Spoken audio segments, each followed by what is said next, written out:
2 million years ago, on the grasslands of what is now Tanzania, a small group of early humans is walking home at dusk. They are barely 5 feet tall. They have no weapons except sharpened sticks and rocks.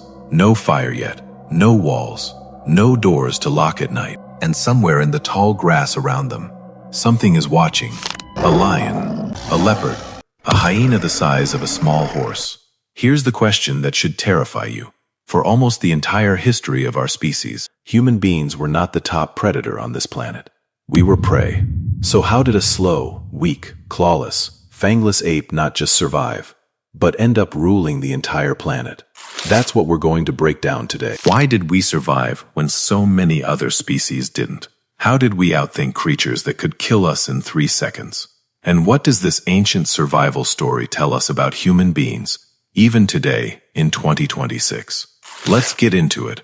If you look at the animal kingdom, honestly, humans should not exist. We don't have claws. Our teeth are useless in a fight. We can't run fast. A chicken can outrun us over a short distance. We can't climb like a monkey. We can't see in the dark. We don't have thick skin or fur to protect us from cold or bites. By every physical measurement, we are one of the weakest large mammals on Earth.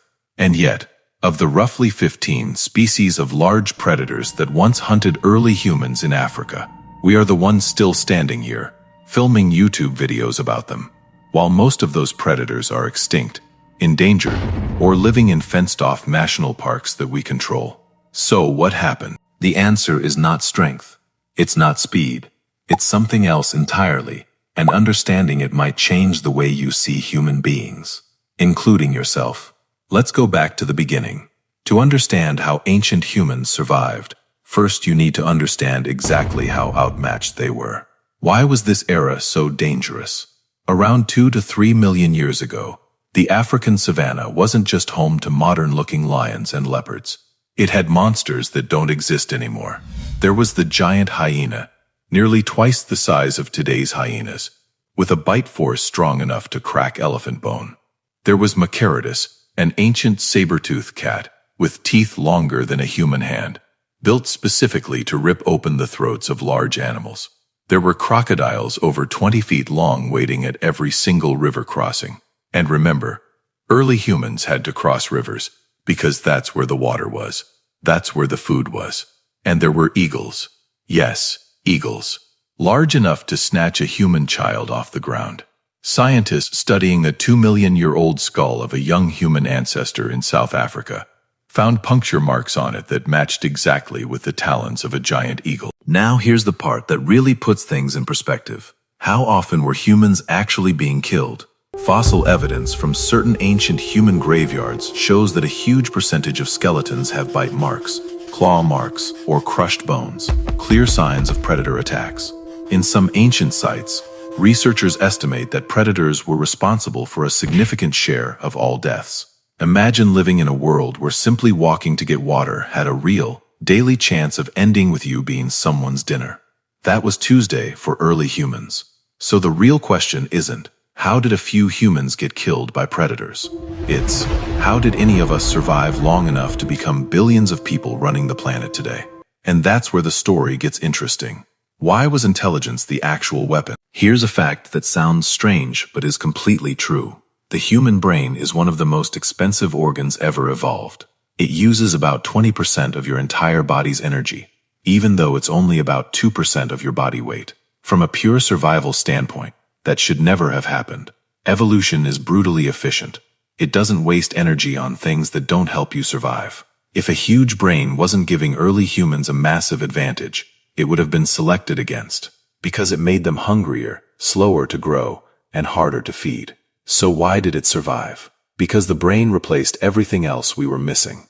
Let me give you an example so this makes complete sense. A lion has speed. A lion has claws. A lion has night vision. But a lion cannot plan 3 steps ahead. A lion cannot remember that 6 months ago, a herd of animals passed through a specific valley during a specific season, and calculate that they'll pass through again. A human could.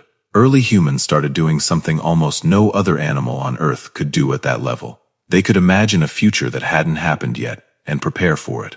How did this actually save lives? Think about a herd of zebras drinking at a river. A crocodile relies on instinct and ambush. It waits, and it strikes.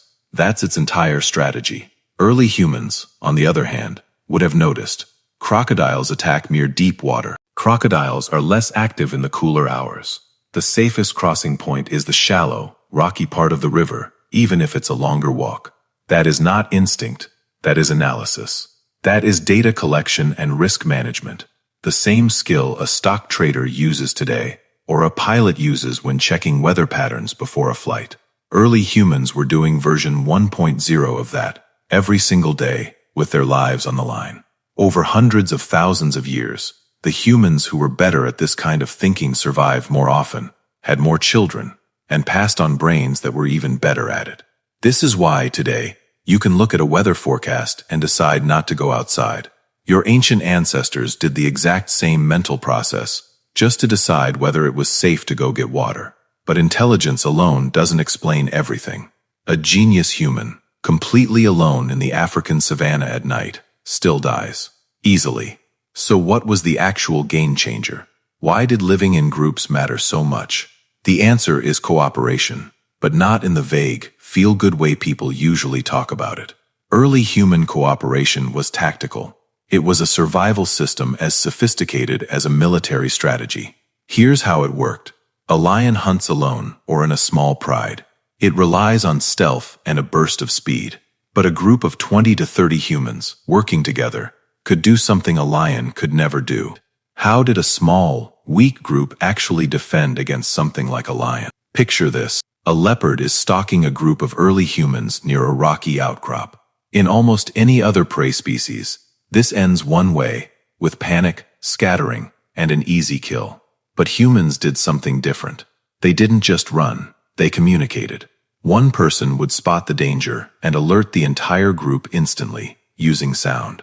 Others would grab rocks or sharpen sticks and stand together, forming a wall of noise and threat that no single predator wants to test. A leopard doesn't want to fight 30 screaming, throwing, torch-waving creatures. Its brain does a cost-benefit calculation just like ours does, and it decides the easier prey is somewhere else. This single behavior, standing together instead of scattering, may be one of the most important survival adaptations in human history. It's why, even today, humans instinctively feel safer in a crowd, and why isolation feels dangerous to us on a primal level. That feeling isn't random. It's coded into you from 2 million years of your ancestors literally dying when they were alone. Why does this still matter today? Every time you see people organize, a neighborhood watch, an army, a company, even a group project at work, you are watching the exact same ancient software running in modern form. Humans didn't win because we were the strongest individual. We won because we were the best team. Now here's where the story shifts from humans surviving to humans starting to win. Why was fire such a massive turning point?